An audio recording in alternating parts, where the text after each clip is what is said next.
Okay, so worksheet 9 is just graphing, so I'm going to go through this fairly quickly. It's just looking at transformations. So you need to know the parent functions. Don't forget sine goes through 0, 0, and it has a period of 2 pi. So then this would be pi. That's the sine. Cosine starts at 0, 1, and so then a whole period, again, is 2 pi. So from one maximum to another is 2 pi units. So halfway in between where there's a minimum, that would be pi units, and then the intercepts are at pi over 2 and 3 pi over 2. Okay, so just so you know those parent functions. Alright, so number 1, y equals 4 sine theta, so that's going to be a vertical stretch of 4. It's the sine parent function, so it's still going to start at 0, 0. It's going to go up to 4, come back down, down to negative 4, and back up. That's one period. Obviously, that's going to continue on. So when I go to label these, period is still 2 pi. Halfway in between is where there's an intercept, so that's at pi. There's a local maximum at pi over 2, and then the local minimum at 3 pi over 2. So I just label those after I draw in one complete cycle, and then I just have to label that this goes up to 4, and this goes down to negative 4. So I just label that. That's the only thing that really changes. And again, really, you should probably draw arrows to show this. That pattern's going to go on forever, but as long as you give me one complete cycle. Alright, 2. 2 is negative 3 cosine.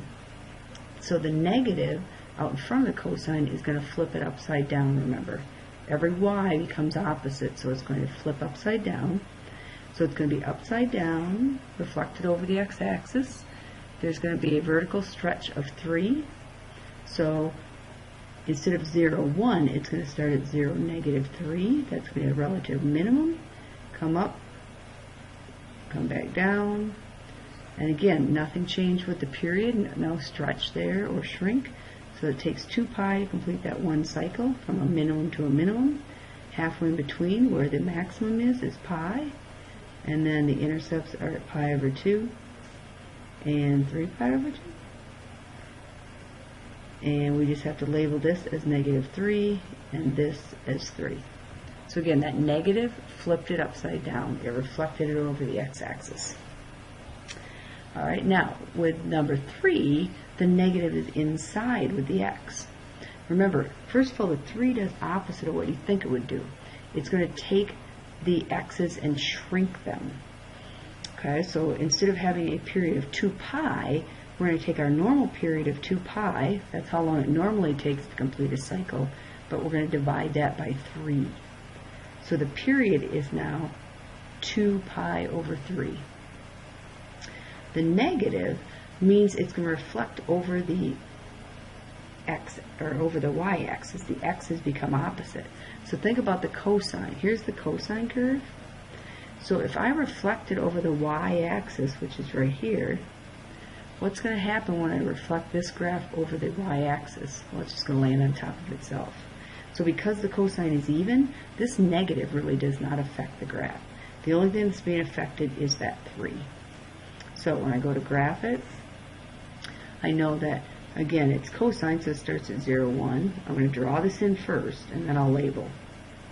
So it takes 2 pi over 3 to go from a maximum to a maximum. That's one period. So halfway is where the minimum is, which is right here. So half of 2 pi over 3 is 1 pi over 3. So that's what that is, that x value. And then halfway in between there, so half of pi over 3 is pi over 6. So if this is 1 pi over 6, 2 pi over 6, this would be 3 pi over 6. 3 pi over 6 is pi over 2. So again, I'm just thinking of, okay, that's a 6. That would be 2 6, because remember 2 6 is 1/3. This would be 3 6, and then this would be 4 6. So I'm going by 6 as I go from one to another, as I divide that into 4 pieces. Okay, and again, that pattern goes on forever. And amplitude, we probably should label that's 1 and negative 1, because nothing changed there. Alright, what's happening with 4? 4, I have a negative. So again, that's going to flip over the x-axis, upside down. The 2 is going to be a vertical stretch. And then inside this sign, I have x over 2. that means I'm going to double the x's. So now the period, instead of 2 pi, is going to be double that. It's going to be 4 pi. Because remember, you do the opposite. If it's divided by 2, you need to multiply by 2. The x's are going to need stretched by 2. So when I go to graph this, again, it's a negative sign. So instead of starting at 0, 0 and going up first, because of the negative, it's going to go down first. It's getting reflected. So it's going to go down, come back up, go up, come back down. It's going to go up to 2 and down to negative 2. The period is 4 pi, so from 0 to 0, which my graph doesn't look very good, is 4 pi. So halfway would be 2 pi. And then a minimum is halfway between there, so that would be at pi, and then there'd be the maximum at 3 pi. And again, that continues on. Okay, so it's a period of 4 pi because it got doubled. It's always opposite of what's going on inside there. Alright, this one, the only thing that's happening is that the x's are getting shifted pi over 4 to the right. So it is a cosine curve, so normally the cosine's up here at 0, 1, so it's going to be over here somewhere when I do that. Again, I just draw it first. I need to get down to 0 here. Okay, so I'll get down here, come back up. So it takes 2, so it's starting at pi over 4, because it got shifted pi over 4 to the right. That's where a maximum is at. And then I know that it takes 2 pi to get over to here. So if I take 2 pi, which is 8/4, plus this pi where I started, if I add that 2 pi, I'm going to get 9/4 pi. Alright, so it took 2 pi to do all that. It's going to take 1 pi unit to get to here. So that would be 5 pi over 4. Because I was at pi over 4, if I add pi, I get 5/4 pi. And you probably see the pattern then. This is 1/4 and that's 5/4. There's going to be an intercept at 3/4, and there's going to be an intercept at 7/4. Okay? So it just got shifted pi over 4 to the right, but then I had to add 2 pi to get back to that one. I had to have pi to get down to here. Alright, what's going on in number 6? Number 6 has a negative sign. So again, with sine, instead of starting at 0, 0 and going up, it's going to go down first. It's going to get reflected over the x-axis. And this pi over 2 means it's going to go pi over 2 to the left, because it's plus pi over 2. So it's going to start over here, somewhere at pi over 2, because it's going pi over 2 to the left. It's going to start going down, and then back up, and back down. So this is at negative pi over 2. The period is still, there's no stretch, so the period is still 2 pi. So if I take negative pi over 2, and I add 2 pi, which is 4 pi over 2, I end up here at 3 pi over 2. Which means halfway in between, that would be adding pi. So that would be pi over 2. Halfway in between there is 0, so there's a relative minimum at 0. And there's a relative maximum at 3 pi over, or no, sorry about that, at pi. Because each of these is a half of a pi, and so at pi it would be a maximum at 1 and negative 1.